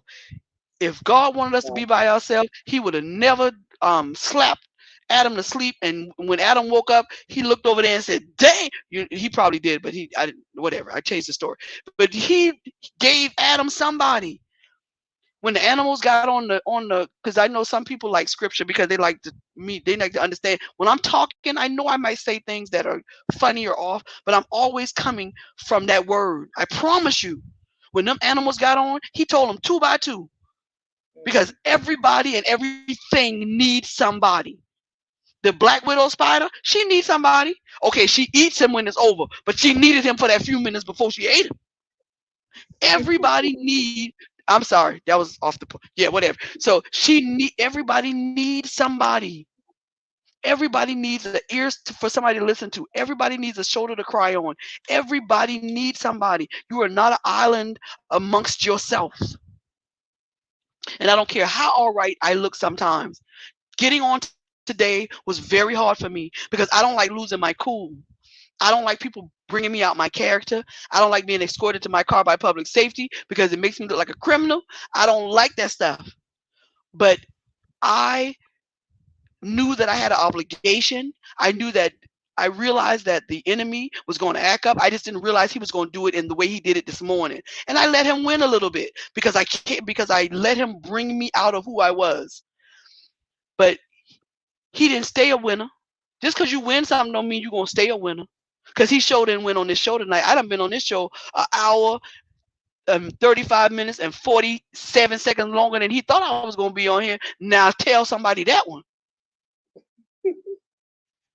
Now go tell that. But Because I did it. I need you not to tell the people hospital nobody. Girl, I told that room, listen, I tore that room up. Then got dressed in the hallway with no shirt on. Girl, them people saw stuff that would used to be boo. Girl, I didn't even care. I was half naked. I was so pissed off. I don't like to be I don't like to be I don't like people to talk down to me, especially people who, I mean, you might be smarter than me with whatever the book, but he looked like he was in his 20s. He talked to me like I was a child. And and I'm gonna say this again, if you have a problem with me talking about racial things, then I'm sorry. But some white people, especially here in the South, have a habit of talking to black people like we're children. They talk to us like I gotta break it down to her because she's not going. And that's what you're not gonna do to me. Because even if I don't understand the word, speak the rest of the sentence, and I bet you I'll click in. I'll figure it out. And I've done this a couple of times. I pick up my phone, and while they talking, they thinking I'm looking through my phone. I'm googling the words you just said, bro, because I want to know what you're saying to me.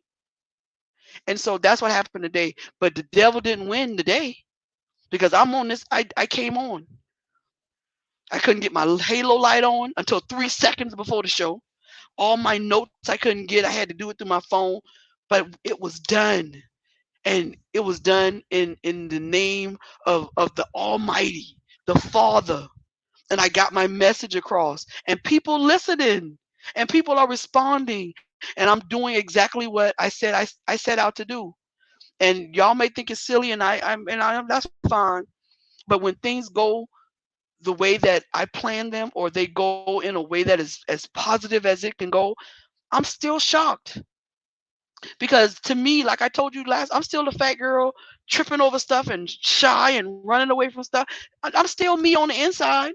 And so when it go right, I just want to sit on the side of the bed and swing my legs and eat a Snickers because I'm happy as I can be. Girl, you just don't know. And so I've enjoyed this show. And don't forget my challenge. I'm going to tell you, I'm going to say it again.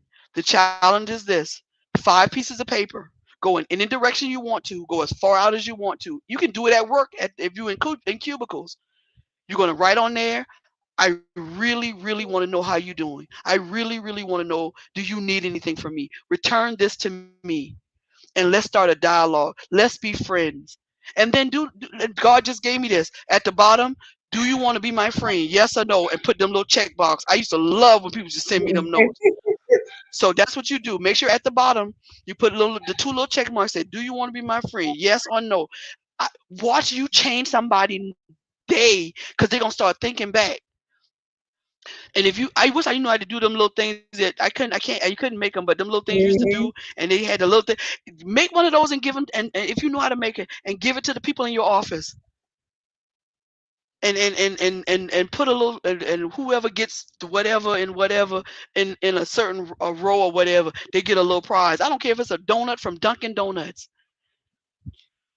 Interact with people around you because there are people around you who are suicidal, who are having mental breakdowns, who are going through grief, who are sick in their bodies and don't want to tell nobody. There are people who are just lost, and they're wandering around in red bottom shoes, $500 suits, driving Lamborghinis, and smiling their ass off. And they have no idea if they're going to be able to eat or wake up in the morning or not go totally insane. And I promise you, it's the ones that got it all together. That's the most messed up. Oh yeah. Let's Yeah. let's go make some friends.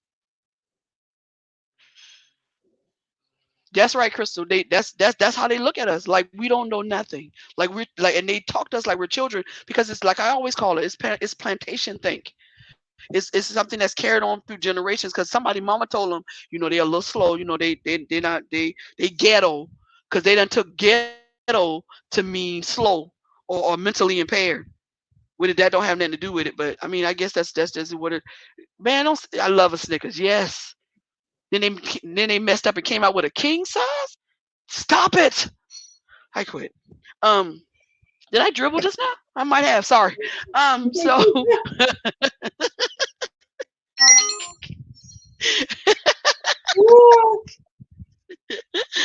um, so we're gonna get ready to head out of here. I wanted it to go a little longer, but I'm sorry, I forgot my tea. I don't have any water. I don't have anything, and it's starting to be hard for me to talk. But with almonds, yes. Did you have the new one with almonds? See, y'all, this Crystal, y'all talking about stuff that's in my. When you start talking about food, I don't care what kind of food. I can Oh my talk about it god. for hours. So next week's show, I'm really gonna really try to focus on food and recipes and things like that because that's one of my the Snickers ice cream ball. I don't know who the man that invented that. Him and the man that invented spandex. I know they going to heaven. Oh, I know they got a seat in heaven. I'm not with you. Ooh, Oh my yeah. god. The man who invented spandex and the man who invented the ice cream Snickers. I swear they mansion in heaven bigger than everybody else's. I promise you, because that was heaven sent. You, whoever invented that, they disobeyed God because God sent that down. It was just they disobeyed God. Mm, mm, mm. Now you're gonna maybe get in my car in this cold and go get it. Yeah. Who is that say respect the dribble? See? I can't Let's stand you, see. Terrence. So we're gonna get off of here. When I tell you that I love you, and not just with the love of God, but with everything in my spirit. I love each and every one of you guys. Invite some of those people that you're going to meet next week to come on next Tuesday. Tell them we're going to be talking about food. I'm gonna try to cook a meal, but we'll see. Um, oh, Coco looking at me, so I have to do it again. So don't forget the merch. Next week I'll tell you what my website is. It's up, but I need to go mess around with it a little bit more. So this is part of my merch. Can you see it? Uppity Yeah. Negro. Uppity That's my Negro, you merch. guys. You can get it. You can get it custom to anything, any colors you want. This is just my white one. My gray and purple sweatshirt is the one that I wore today. It's the biggest seller. I think Coco has one.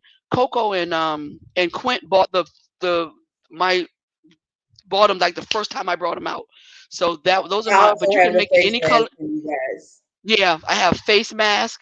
Um, and we're working on entire running like the jogging suits of it. So that's that. I have uppity Negro lashes. They're very nice Oh, what lashes, you very guys do. durable. The color doesn't really matter. She just has them in here, but you can if you once you get on the website, you'll be able to pick which how the length that you want. And like I said, they have names of all the strong black women that I'm trying to think of. I have the apostles, which are the ones for like when you want to go to work, and then I have them all the way up to the Maxine Waters. Johnny, you gonna reclaim your time? Real talk. I got some Harriet Tubmans. If you want to free a couple of slaves, you can do that. You can do that. You can do whatever you want to with them. So I got all kind of different names or whatever on them. The one names that inspire me, I got some called the Emancipation. You do not buy the Emancipations unless you about to emancipate yourself from some of the people in your life Okay, Bobby, who are just you sucking got you somebody dry. who asked how much they are.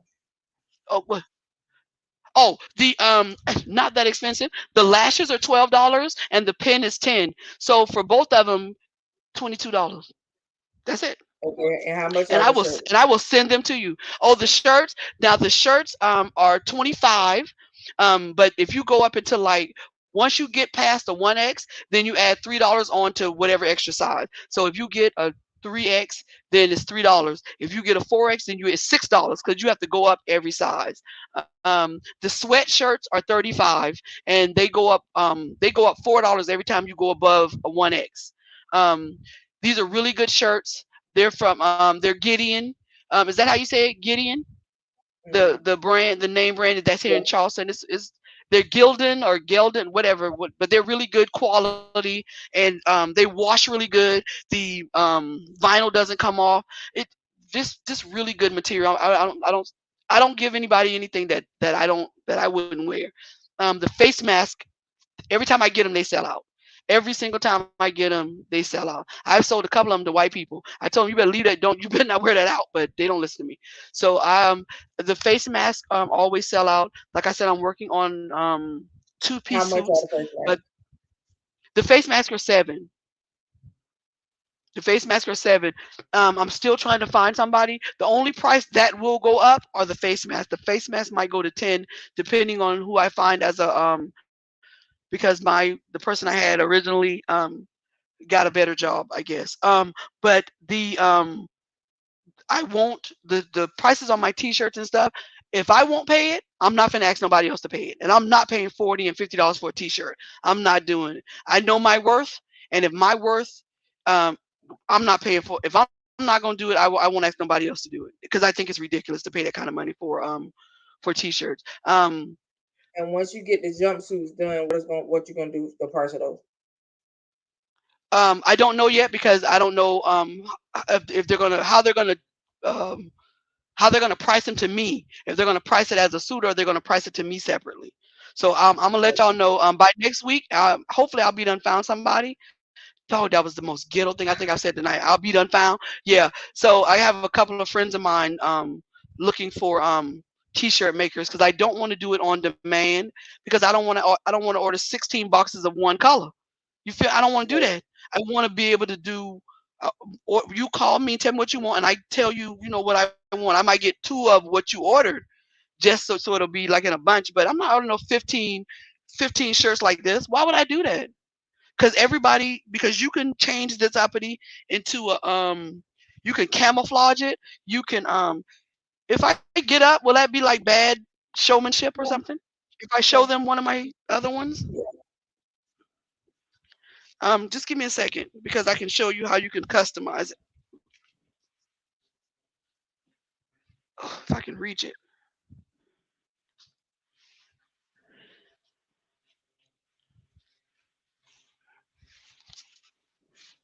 So here's one. I had on one last week, but I didn't show you guys what I had on last week because I was so nervous that I didn't think to show it to you.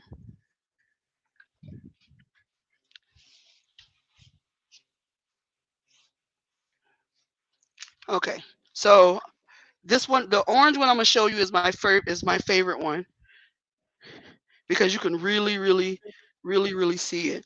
So this right here, well, as you saw me sitting down, that's the white one that I have.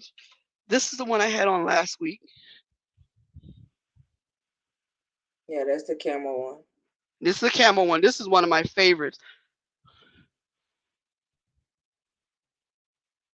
And then this one right here. Everybody wanted it, but by the time I got ready to order it for them, I didn't have a t-shirt maker. This is a hoodie,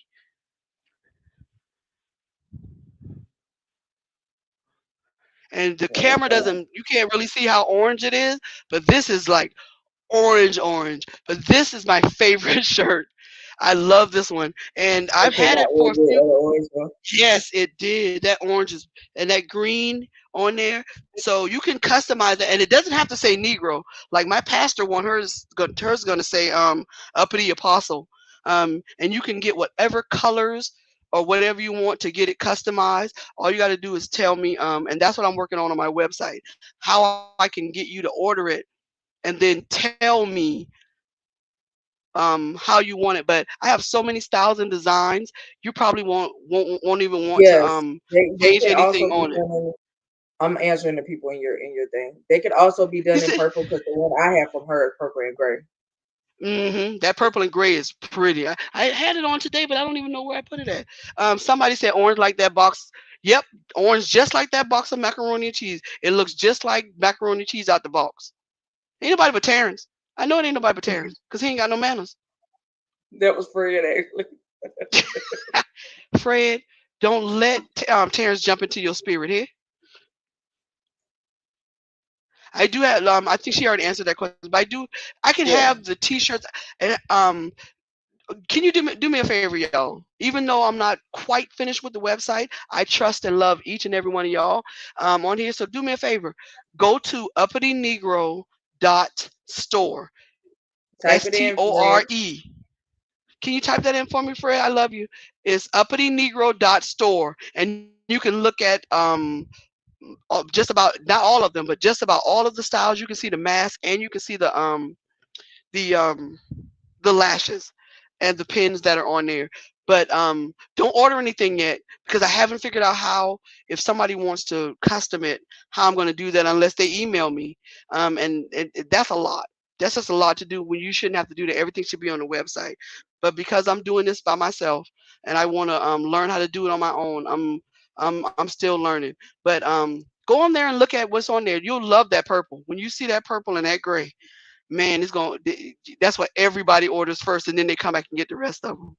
But And one of the so that's easiest my. ways to make it, one of the easiest ways to make it easier on you when they click on the shirt, if you have a drop down that says customize, they put what they want, and it'll come straight to you so you can see it.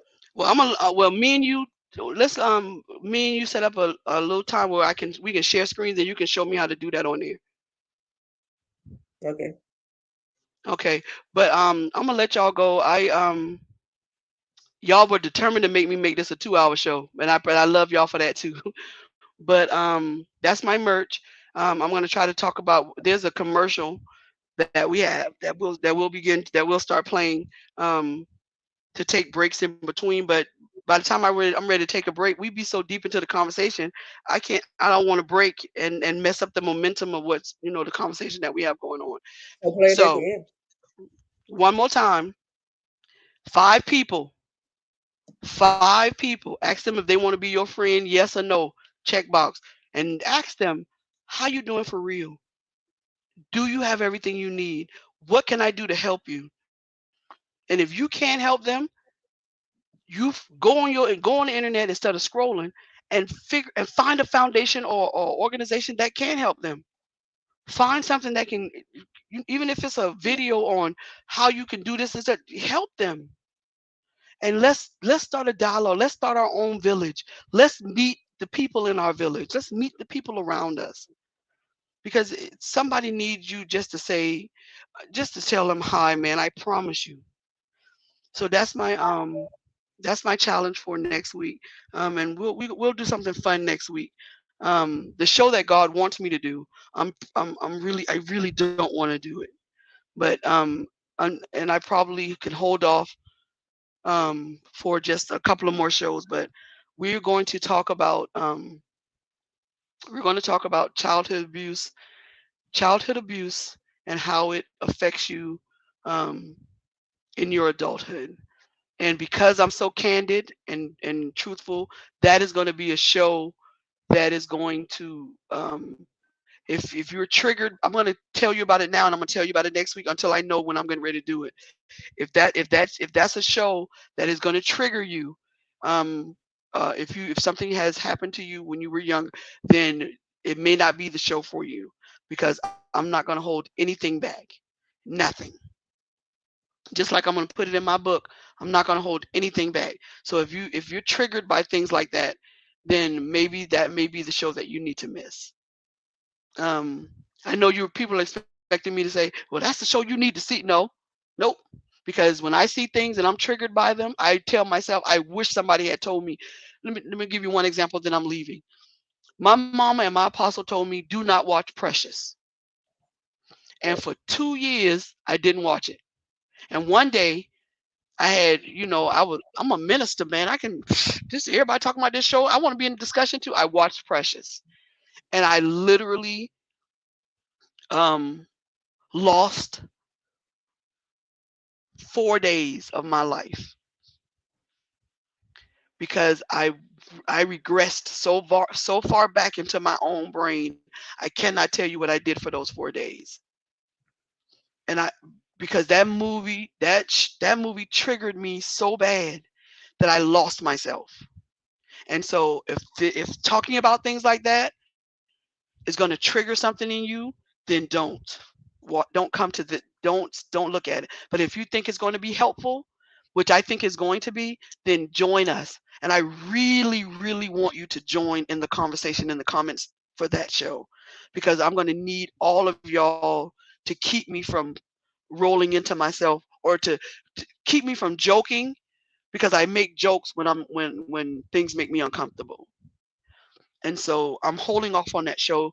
And I think, and I know God understands, but it's going to come to a point where I'm not going to be able to hold off. But right now I can hold off, because next week we're talking about food. Some kind of way we're talking about food. But I love y'all. We about to get out of here. So don't forget to tune into to Fred's show, the Arthur's Corner.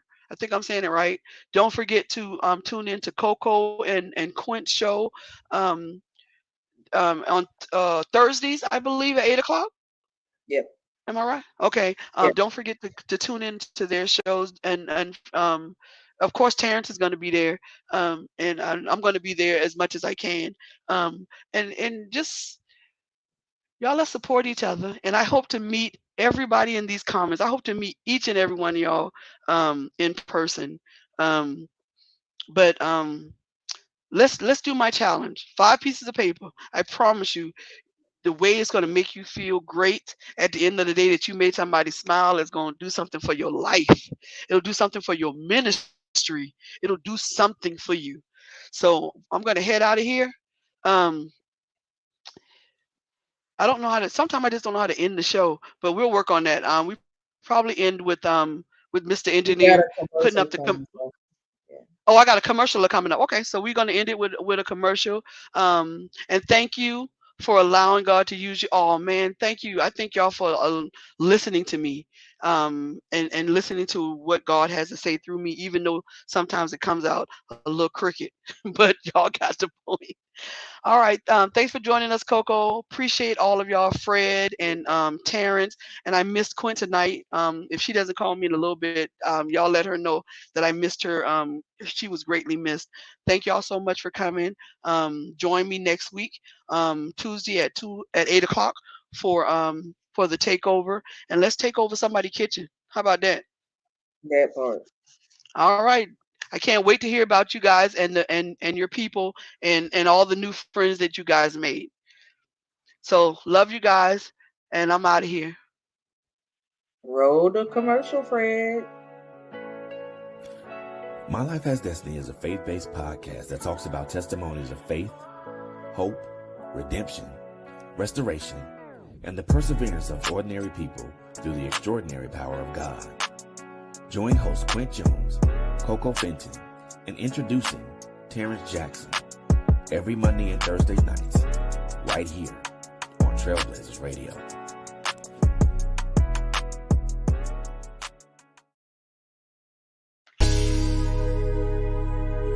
Join Bobby for the takeover every Tuesday night as she tackles tough subjects with her trademark humor and wit. We guarantee you'll be educated, edified, and also entertained. So join us at 8 p.m. every Tuesday night, right here on Trailblazers Radio.